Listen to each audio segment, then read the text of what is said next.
We used to go to the movies to escape capitalism. Now we pay £40 in tickets just to sit inside a 2-hour toy commercial. Welcome back to Seat A18. And this weekend, the cinematic gridlock is absolute. On one side of the multiplex, we have Universal's Minions and Monsters. On the other, Disney's live-action Moana. But let's be clear right from the start, this is not a battle for box office dominance. These are two apex predators using wildly different hunting strategies on the exact same prey. You, the parents. Let's start with Universal. Watching Minions and Monsters, you have to respect the sheer, unadulterated hustle of this strategy. Do you remember the Dark Universe? Universal tried to reboot their classic Hollywood monsters a few years ago with Tom Cruise and Russell Crowe, and it was a spectacular, very expensive failure. They realised they couldn't sell Frankenstein and Dracula to adults anymore, so what did they do? They handed the keys to Illumination, a studio so bulletproof that even Nintendo trusted them with their IP. Universal wrapped their classic monsters in yellow, billion-dollar tic-tacs. It's a stealth operation, I think, to backdoor a new generation of kids into a 90-year-old IP. But putting the boardroom strategy aside for a second, how does the actual film hold up when the lights go down?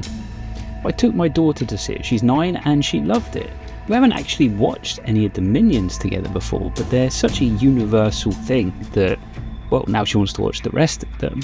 But for the first 5 minutes of this movie, I actually started to think Universal might have pulled off something. The film opens with these foundational classical movie images. You get the Edouard Muybridge's moving horse, you get the Lumiere brothers train pulling into the station, and you get more. Then you get more, and slowly you realise they're bringing the Minions into it. You see Georges Méliès's A Trip to the Moon, except the moon is now a minion. There is even a sequence where they go around a kind of Hollywood museum, and one of the exhibits is George Lucas in a box. It's the history of Hollywood with this neon yellow minion brand to it. The trouble is, for all the seemingly loving touches, the movie quickly just becomes noise. Just like every other Illumination production.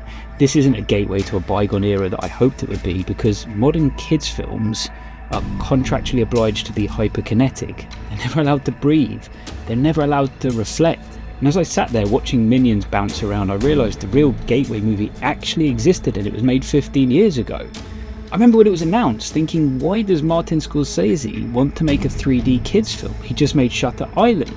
He was in the absolute throes of his excellence with Leonardo DiCaprio. But I sat down in the cinema and put on the glasses, and by the way, outside of Avatar and Jackass, it's the absolute best use of the 3D format.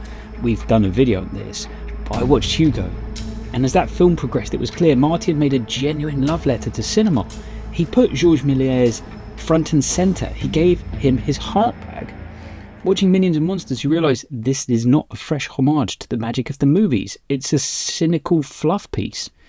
They took any love letter Scorsese had written and threw it into a wood chipper. And then you pivot to Disney and things get depressing. The animated Moana was a massive part of this household. It was the first movie my daughter ever watched. I paid for the official plushie from the Disney store. She's got Lego sets. She is the ultimate meticulously algorithm-targeted consumer for this live-action remake. And we watched the trailer and her reaction was, that looks weird. It didn't look like her Moana. She didn't want to see it. So when she was busy at musical theatre this weekend, I bought a single ticket and sat in the IMAX, but I abandoned Seat F18. I'm going to punish myself. There were about 10 other people in the massive IMAX screen, and I took the masochistic option of A18, front row centre.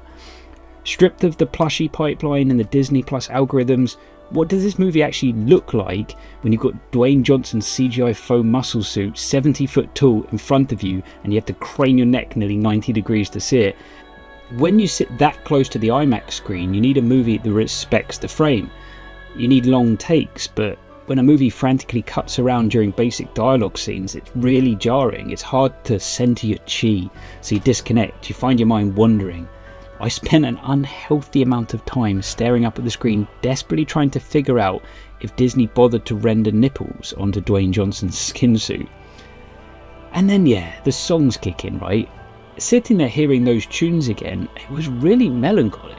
Moana used to be a huge part of our household, and I used to find myself whistling those songs alone in the evening or doing the dishes because they'd been on all day. I'd end up having to blast the Ramones or Aphmau and the Sniffers into my ears to get those Moana earworms out of my head.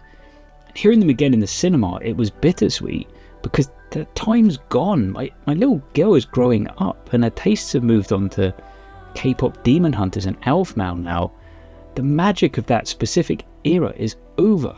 And to make it worse, when those earworms catch you this time, they come with a caveat. The Autotune's been cranked up a few notches to sanitize whatever humanity was left in their vocal performances. It was different for this live action version. It just was like a window into the past. I didn't leave the cinema upset or angry, just numb. I didn't sit there asking why this happened because we know why it happened.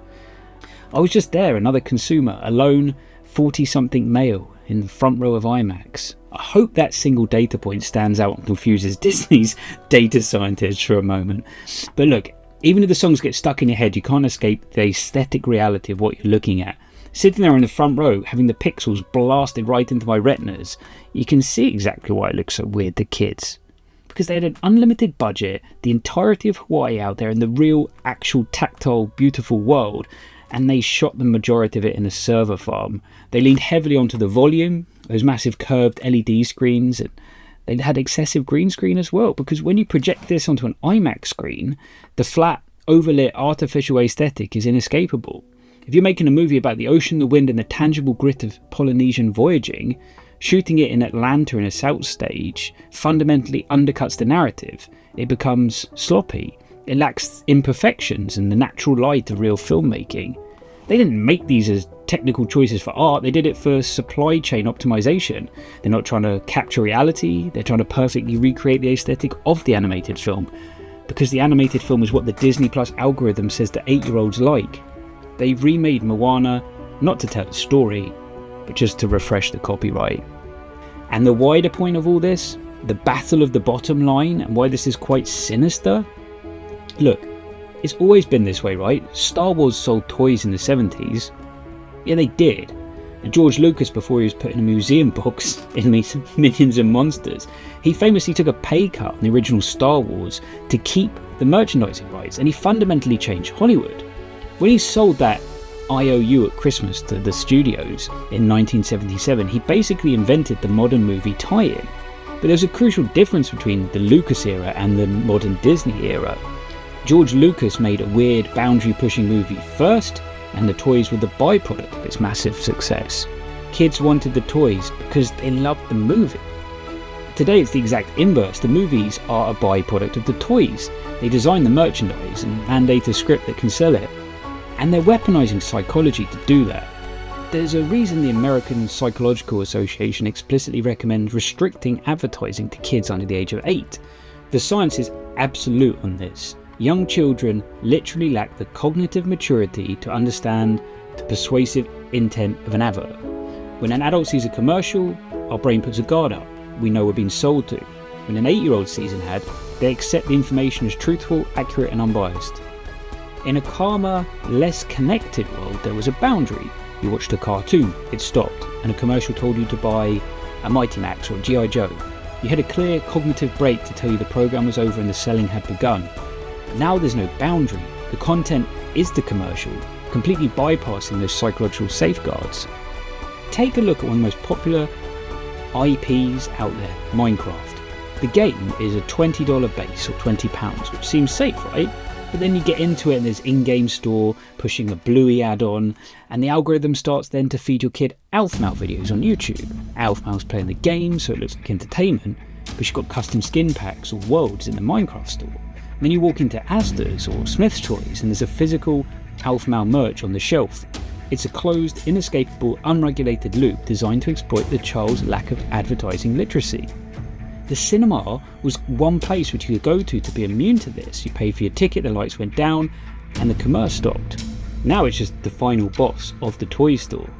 We went to the Mario Galaxy movie and the pre-roll ads were the perfectly tailored McDonald's Happy Meals, the Yoshi eggs available at Smith's Toys. When Toy Story 5's dropped, they were advertising the actual lily pad toy from the movie before the film even started.